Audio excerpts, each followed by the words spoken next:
Tavernaut has found that most problems in life can either be ignored or thrown far enough away that they can be forgotten about. Actually, he just likes throwing things, preferably living things that squirm and wriggle as he chooses which direction in which to launch them. Apparently, trying to throw a mind flayer can land you in a nautiloid and a tadpole in your eye.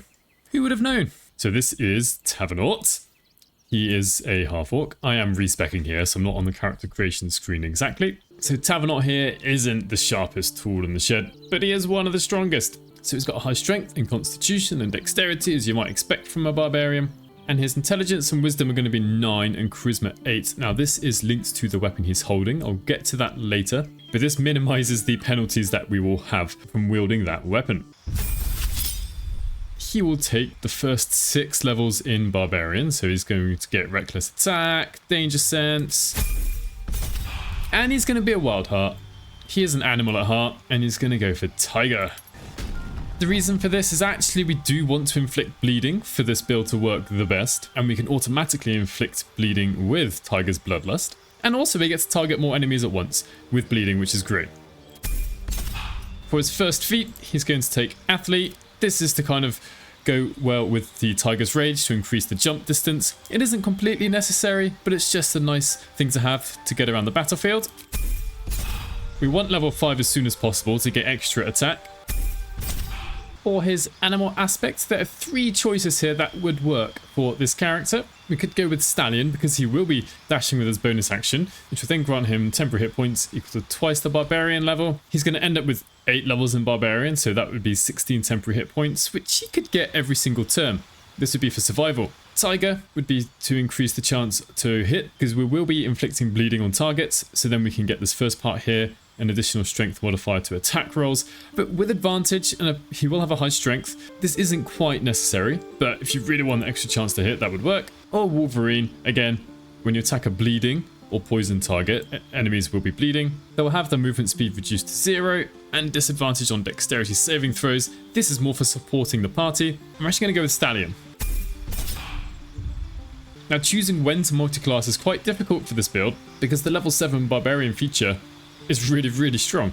Plus 3 bonus to initiative and can't be surprised. But at some point we want to go for Rogue, so we can do 2 things. One, when we get to level 3 we can get an extra bonus action. Awesome. And secondly, we want expertise in athletics. The other expertise, we're going to go for perception just to try and lean into another small aspect of this build, which is about intimidating people. Also, to make use of the Stallion aspects, we do need to be able to dash. Don't need to, but dashing as a bonus action will be very useful. From here, the levels that he takes could go in almost any order because there's a benefit for every level that we take from now on, whether it's Barbarian or Rogue. So I'm going to get him this second bonus action.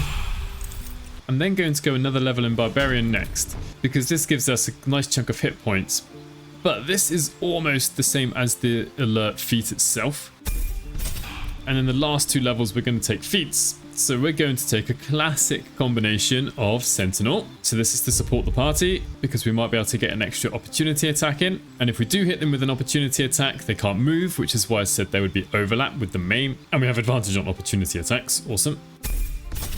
Do make sure you go back to Rogue for the last feat. This is going to be Polar Master. So we are wielding a glaive. So we can make an opportunity attack when someone comes within range. And we get an extra bonus action attack. Now, do bear in mind, I haven't taken Great Weapon Master because honestly, on martial classes, I feel like I'm always taking it and I want to do something a bit different.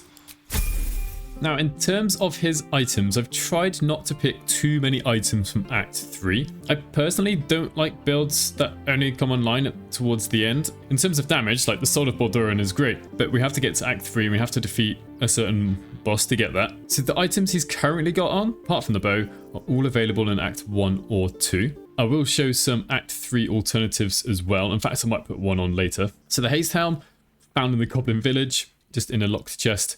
Gives them an extra 10 feet of movement speed at the beginning. Always good for a martial class. The Cloak of Protection can be bought in the Last Light in Act 2. Just gives them extra armor class and saving throw. The Mighty Cloth also can be bought from the Last Light in. Now this is really important for the build. So we get an extra 2 strength from this armor, which puts it up to 20. And also, so importantly, we get Bulled Strength. We have advantage on strength checks, which we will definitely need.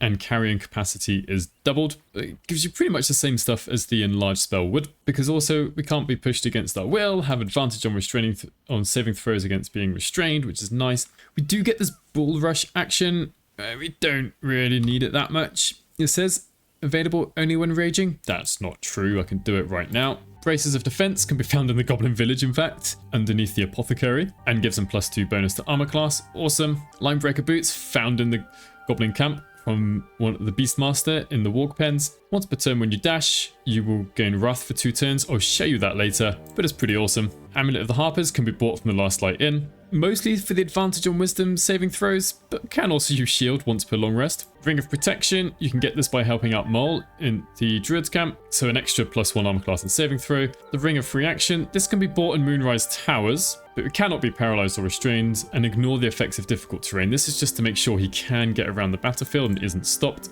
And then the weapon, the Harmonium Halberd, again can be bought from the Last Light Inn in Act 2. Strength +2, up to a maximum of 23.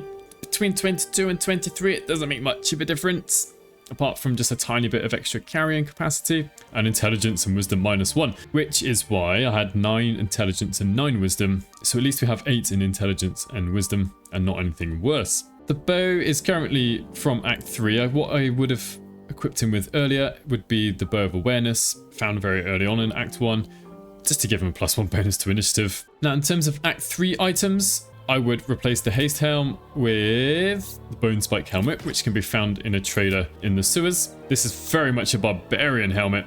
When you rage, hostile creatures within 10 feet make a wisdom saving throw and can take some damage. That's cool. It's not a big thing. It's just a tiny bit of extra damage. Intimidation +2, cool. And this is awesome.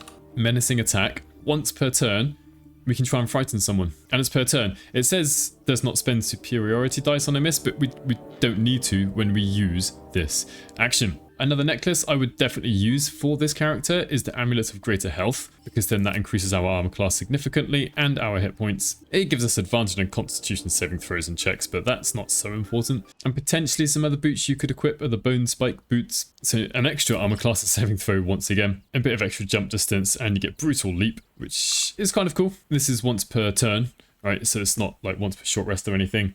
You can leap and possibly knock someone prone. I'm actually going to leave the Linebreaker boots on though. Now there are 3 consumables worth mentioning. I think 2 of them are quite obvious, being either the Elixir of Cloud Giant Strength to increase the strength up to 27. That's fine, but if we're going to take an Elixir, I think I'd rather have the Elixir of Bloodlust, so that once per turn when you kill a foe, you get an additional action. That's always going to be super useful. But he also wants a coating for his weapon, the Oil of Diminution. There's an annoying part to this. So you get a -1 penalty to damage and attack rolls. It doesn't say that. That's fine. That's not really that big of a deal. And if the target fails a Constitution saving throw, now what isn't told to us here is that the DC for this is 11, which is very low. And this is why we need bleeding, because bleeding targets have disadvantage on Constitution saving throws. Now the main reason we want this is so that we can throw people much, much, much further. It's time to start a combat. Let's come over to here. You were witnessed assaulting someone. So although his dexterity isn't particularly high, he's never going to have a bad initiative because of the level 7 barbarian feature. So the first obvious thing to do, I believe, is to rage. Now these saved explode. I don't really know why it's called explode. But if they'd failed their wisdom saving throws, then they would have been frightened. DC is 16, it's not bad. That's used 1 bonus action already. And this character is starved on bonus actions in one sense. Because I want to dash, because that will give me wrath, and also some temporary hit points. So let's actually do that this turn. So I've got my 16 temporary hit points. I've also got 3 turns of wrath. It says +1 bonus to damage with melee weapons, but there is actually per turn remaining. Now the first thing I'm going to do is actually try and put this guy in the right position. Alright, cool. And I knocked him prone. This is a bug. If I click this, one of the enemies is going to hurt me. I know it's got my portrait, but I'm just going to show you that this is a bug. There we are. He attacks me. So, going to do this. That inflicts bleeding on all 3 of them. And we've got +1, +1, +1. That's all 3 of them from the wrath. And I've got 3 turns of wrath. If I really wanted to, I could go and then go to another set of characters and make them bleed. I've got a bonus action attack, but I'm all out of bonus actions. Here's my menacing attack. Let's just go for the one I've got advantage on. They made their save. Fine. Its DC is 16. That's not actually too low. And I'm all out of actions for this turn. So here's Sentinel. This is another way to get an attack out. That's not the best damage, but it's also not the worst. Sure, if I had Great Weapon Master, that would be 30. It would be plus 10. But it's doing respectable damage. Got 2 bonus actions. I didn't apply the Oil of Diminution at first. Well, yeah, I've just taken it off there. There we are. All right. So now we're going to try and apply this. Now they all passed. Oh no, one of them failed. Brilliant. Right, look at this. We can now throw them. Put them away. If you can throw them down somewhere far below, that would be best. There we are. And because of our high strength, our expertise in athletics, and the fact we've got this armor on, we're almost guaranteed to make that happen. And when I try and shove anyone, it says 100%. That's not actually 100%, but it's probably like 99.25 or 99.75% or something ridiculously high. I've still got a bonus action left. So I can either get off another attack, which could potentially apply the reduced effect onto an enemy, or I could dash. I've already got full temporary hit points, but maybe I want more turns of wrath. It's up to me. I'm going to go for the long term. I'm going to go for the dash. Another option you have to make people reduced is to use a spellcaster. So the level 2 spell Enlarge Reduce can reduce enemies. Unfortunately, upcasting doesn't affect another enemy. So a sorcerer with twinned spell might be best. So 70% chance on the normal fist, but the ones that are bleeding, it's 91%. Now it is a concentration spell, so you might lose concentration on this. Another sentinel attack, maybe make them reduced. Nope, they made the save. So throw. Oh, I can't quite hit that one. Right. Maybe I want to throw one into another. Throw it into the one that is that is held. That isn't necessarily the best use. Inflict bleeding. Yeah. And with a bonus action left, I can get another attack. This bonus action attack doesn't do a lot of damage, but it can critical hit. One reason to take Half Orc for this build is the fact we get 1 extra die of damage if we get a critical hit with a melee weapon. Now, an extra 1d4 here isn't really that much. The other good thing about the Half Orcs is we do get that proficiency in Intimidation. Also, with the bonus 2 bonus actions, dash itself does also increase your movement speed. So we can go catch up to this one now. Now, since I'm focusing on a single target, I don't really need to use Tiger's Bloodlust here. Try and use Lacerate. That might save against it. Maybe Menacing Attack. Ooh, a Frighten, nice. We get the Polearm attack. So I do want to point out 2 things. I'm in turn-based mode, and when I use my Cunning Action Dash, it says over here, I get my temporary hit points. Aspect to the Stallion. And I can use this Bull Rush. It says available only when raging, but that's not the case. You seem vandalizing someone else's property. So as last time, straight into a rage. Did some psychic damage. Cool. Going to inflict bleeding. Now, she's not small enough, and I didn't actually use this oil yet. So instead of using the oil this turn, I'm going to try and menacing attack. So we're going to try and group together. Grouping together would allow Tavernaut here to use his Sentinel more often. To help enemies fail saving throws, we can cast Slow on them. At the time of recording, there is a bug in that all saving throws are affected by Slow.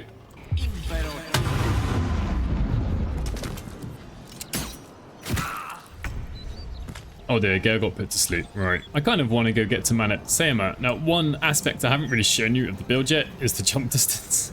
It's now 79 feet. So with a single bonus action, again, another bonus action, we can get to almost anywhere on the battlefield. Let's use this.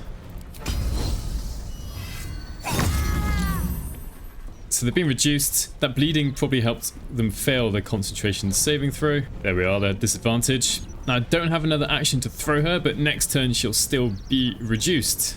This is where Sentinel will come in useful if I hit. Stop her from moving, and now she can come join the fun.